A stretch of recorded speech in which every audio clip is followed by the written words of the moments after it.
Hello friends, welcome to Sindhi Rasoi. Sindhi रसोई में आप सभी का बहुत बहुत स्वागत है। आज मैं आपको बताऊंगी कि आप अपने घर में बची खुची सब्जियों से बहुत ही स्वादिष्ट पाव भाजी कैसे बना सकते हैं, वो भी बिल्कुल आसान तरीके से। 10 मिनट में ये पाव भाजी बनके रेडी हो जाएगी। तो पाव भाजी बनाने के लिए यहाँ पे मैंने लिए 4 बड़े टमाटर जिसे मैंने रफली चॉप किया। 2 बड़े प्याज से मैंने बिल्कुल बारीक काटा है।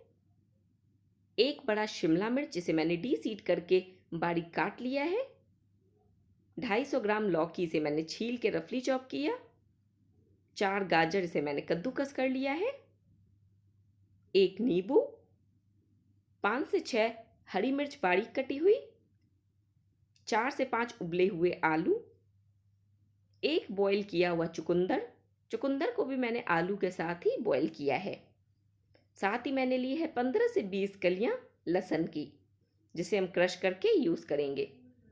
एक छोटा चम्मच नमक, एक छोटा चम्मच लाल मिर्च पाउडर, आधा छोटा चम्मच हल्दी पाउडर, एक छोटा चम्मच धनिया पाउडर, एक पाउच एवरेस्ट पाव भाजी मसाला।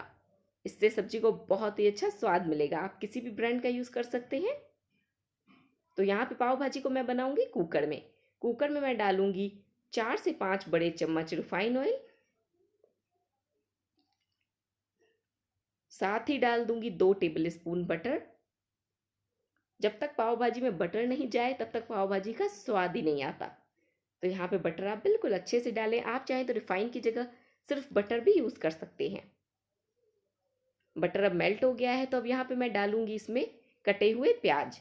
प्याज को हमें पकाना नहीं है। जैसे ही प्याज ट्रांसलूसेंट हो जाएगा हम इसमें बाकी की चीज़ें ऐड करेंगे। सिर्फ प्याज ट्रांसपेरेंट नज़र आना चाहिए। बस इतना ही हमें पाव भाजी के लिए प्याज को कुक करना होता है। देखिए, प्याज आप देख सकते हैं अब ट्रांसलूसेंट हो गया है। तो इस टाइम पे मैं इसमें डालूंगी एक बड़ा चम्मच कश्मीरी लाल मिर्च पाउडर, जिससे पाव भाजी को बहुत ही अच्छा कलर मिलेगा।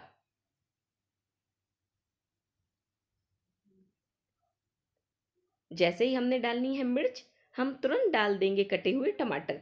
मिर्च को ज़्यादा देर पकाएंगे तो सब्जी का कलर खराब हो जाएगा। साथ ही यहाँ पे डालूंगी एक बड़ा चम्मच क्रश की हुई लहसुन और हरी मिर्च। इसे भी अच्छे से मिला लूंगी और 10 सेकंड के लिए टमाटर के साथ भून लूंगी। इस तरीके से अगर आप पाव भाजी बनाएंगे दोस्तों, तो सिर्फ 10 से 15 मिनट के अंदर आपकी पाव भाजी बनके रेडी हो जाएगी और टेस्ट भी काफ़ी अच्छा आएगा। टेस्ट में कोई कॉम्प्रोमाइज़ यहाँ पे नहीं है। अब मैंने डाल दिया नमक, लाल मिर्च पाउडर, हल्दी पाउडर, धनिया पाउडर। इन सबको अच्छे से मिला लूंगी।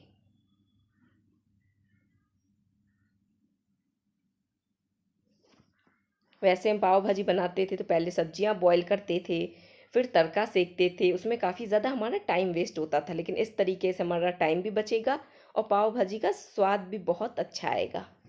मसाले अच्छे से मिल चुके हैं, तो अब मैं डाल रही हूँ यहाँ पे एक पाउच पाव भाजी मसाला। ये तकरीबन 2 बड़े चम्मच पाव भाजी मसाला मैंने यूज़ करा है। इसे भी अच्छे से मिला लूँगी।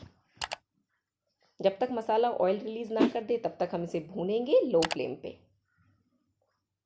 5 मिनट के बाद आप देख सकते हैं मसाले ने सारा ऑयल छोड़ दिया है। तो अब मैं यहाँ पे डाल रही हूँ कद्दूकस किया हुआ बॉयल चुकंदर।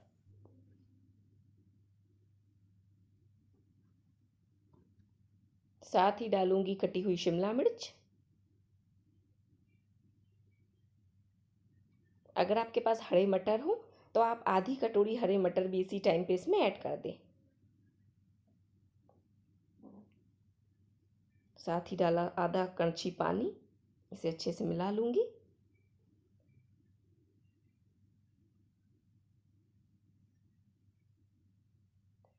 सारी चीज़ें अच्छे से मिक्सअप हो गई हैं।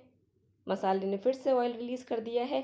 तो अब मैं इसमें डाल रही हूँ बॉयल और मैश किए हुए आलू। जो आलू हमने उबाले थे उसे मैंने रफली मैश किया है। बिल्कुल हमें यहाँ पे इसका चोखा नहीं बनाना। इसे इस तरीके से रफली मैश करना है अपने हाथों से, ताकि ये छोटे छोटे पीसेज में डिवाइड हो जाए। इसे भी अच्छे से मिक्स कर लूँगी। गोभी, मटर, और भी अगर कोई सब्जी आपके पास हो, बैगन, तो वो सब आप डाल सकते हैं, बट बैगन डालेंगे तो उसे छील के डालें। अब यहाँ पे मैंने डाली लौकी, एक बड़ा बाउल ये लौकी है। और अगर ग्राम में बोलेंगे तो 250 ग्राम यहाँ पे मैंने लौकी यूज़ करी है, और 4 गाजर कद्दूकस की हुई। इन सबको हम अच्छे से मिला लेंगे।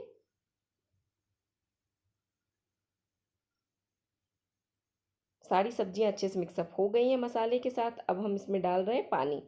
5 से 6 कड़छी मैं यहाँ पे पानी डालूंगी, तकरीबन 1.5 कप। सारी चीज़ों को अच्छे से मैंने मिला लिया है। कंसिस्टेंसी आप एक बार इसकी देख लें। अब कुकर का ढक्कन करूंगी बंद और इसे हाई फ्लेम पे 3 से 4 सीटियां लगवा दूंगी। कुकर में 4 सीटियां लग गई थी और अब कुकर डीप प्रेशराइज भी हो चुका है। तो चलिए अब हम इसे चेक करते हैं। ये देखिए कितना अच्छा यहाँ पे पाव भाजी का कलर आया है और बहुत ही अच्छी खुशबू भी आ रही है। सारी सब्जियां अच्छे से गल चुकी हैं। अब हम क्या करेंगे, कड़छी से इसे इस तरीके से मैश करते जाएंगे। अगर पानी ज़्यादा निकले तो आप पहले 5 मिनट के लिए इसे फ्लेम पे रखें। हाई फ्लेम पे इसे 5 मिनट तक रहने दें। इसका पानी थोड़ा सा जब रिड्यूस हो जाए फिर कड़छी से इस तरीके से इसे आप मैश कर लें। ये देखिए पाव भाजी यहाँ पे बिल्कुल अच्छे से मैश हो गई है। अब मैं डाल रही हूँ 1 छोटा चम्मच कस्तूरी मेथी। कस्तूरी मेथी को मैंने तवे पे हल्का सा ड्राई रोस्ट कराया ताकि ये थोड़ी सी क्रिस्पी हो जाए, और इसे अपने हाथों से इस तरीके से क्रश करके पाव भाजी में ऐड करूँगी। कस्तूरी मेथी डालने से पाव भाजी का टेस्ट कई गुना बढ़ जाता है। इसे भी अच्छे से मिला लूँगी और 2 मिनट के लिए हाई फ्लेम पे सब्जी को बॉईल करूँगी ताकि कस्तूरी मेथी का सारा फ्लेवर पाव भाजी के अंदर आ जाए। फिर मैं आपको दिखाती हूँ इसे सर्व करके। हमारी भाजी बन चुकी है। अब हम पाव को सेकेंगे। तो यहाँ पे मैंने तवे को ऑलरेडी गर्म किया है और पाव को इस तरीके से बीच में से स्लिट लगा के तवे पे रख दिया। ये देखिए पाव में अब हल्का हल्का गोल्डन कलर आना स्टार्ट हो गया है। तो अब मैं इस पे लगाऊंगी खूब सारा बटर और इसे दोनों तरफ से क्रिस्पी गोल्डन होने तक सेक लूँगी। फिर हम इसे सर्व करेंगे भाजी के साथ। पाव भाजी में स्वाद तभी आएगा जब इसमें खूब सारा जाएगा बटर। अगर आप बटर लगाने में कंजूसी करोगे तो पाव भाजी में स्वाद नहीं आएगा। देखिए बिल्कुल अच्छे से बटर लगा के हम दोनों तरफ से पाव को सेक लेंगे। ये देखिए सारे पाव यहाँ पे अच्छे से सिक चुके हैं। कितना अच्छा इस पर कलर आया है। थोड़ा सा बटर मैं इस पर और लगा रही हूँ जहाँ मुझे बटर कम लग रहा है। अब मैं इस पर डालूंगी एक एक पिंच पाव भाजी मसाला ताकि ये अंदर से थोड़े से स्पाइसी हो जाएं। ये ऑप्शनल है, आप डालें या इसे स्किप भी कर सकते हैं। टेस्ट में कोई फ़र्क नहीं आएगा। इसे हल्का सा सेक लूँगी। भाजी पे मैंने डाला है खूब सारा बटर और पाव भाजी को सर्व किया है प्याज के लच्छों के साथ और नींबू के साथ। दोस्तों रेसिपी कैसी लगी कमेंट सेक्शन में लिख के ज़रूर बताएं। वीडियो पसंद आई हो तो चैनल को सब्सक्राइब करें, वीडियो को लाइक करें। मिलते हैं नेक्स्ट रेसिपी के साथ। तब तक के लिए goodbye and thanks for watching my videos.